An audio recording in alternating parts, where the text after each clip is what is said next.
नमस्कार मित्रों। आइए हम पुनः अपनी खोई हुई संस्कृति को, अपनी खोई हुई मांगलिक कार्यक्रमों को पुनः स्थापित करें। मित्रों, मैं एक बात कहना चाहता हूँ। हमारे धर्म और संस्कृति में सूर्यास्त के बाद जब अंतिम संस्कार नहीं किया जाता है तो ऐसा क्या कारण है कि हम अपने सारे मांगलिक कार्यक्रम, शादी विवाह इत्यादि सूर्यास्त के बाद करते हैं। यह बहुत ही विचारणीय बात है। वास्तव में मुगल शासन के पहले हमारे यहाँ ऐसी परिपाटी थी कि हम सारे मांगलिक कार्यक्रम दिन में ही किया करते थे। लेकिन जब मुगल शासक हमारे देश में आए, मुगल हमारे देश में आए और शासन करना प्रारंभ किए, तो उनके दबाव में आकर के हम विवश होकर के अपने कार्यक्रमों को रात्रि में करना शुरू कर दिए।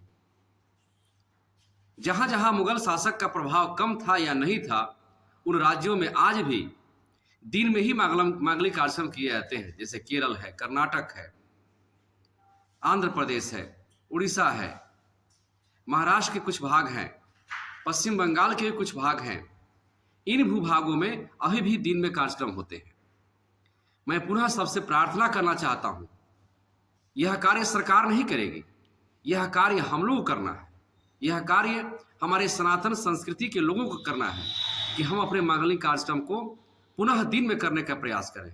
इससे अनेक फायदे हैं। जैसे कहा जाता है कि सूर्यास्त के बाद भोजन करना मांस को खाने के बराबर होता है।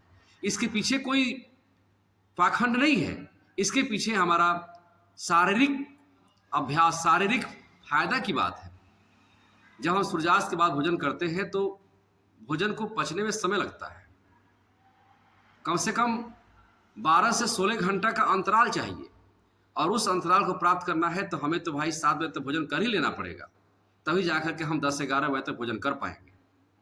अतः मैं अंत में यह प्रार्थना करना चाहता हूं सभी भारतवासियों से कि आइए हम सब संकल्प लें कि अपने जितने भी मांगलिक कार्यक्रम है वह दिन में करने का प्रयास करें।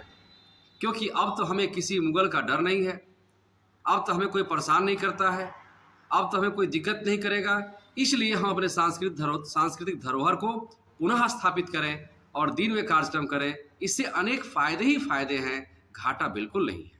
बस मुझे आज इतना ही कहना था।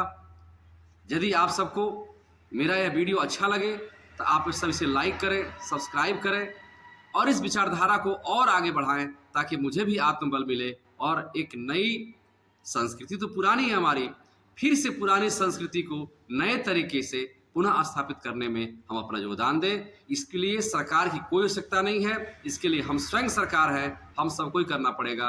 इन्हीं शब्दों के साथ आप सब खुशी रहें, सुखी रहें, सुबह सुबह योग करें, प्राणायाम करें, स्वदेशी को स्वीकार करें। भारत माता की जय। वंदे मातरम।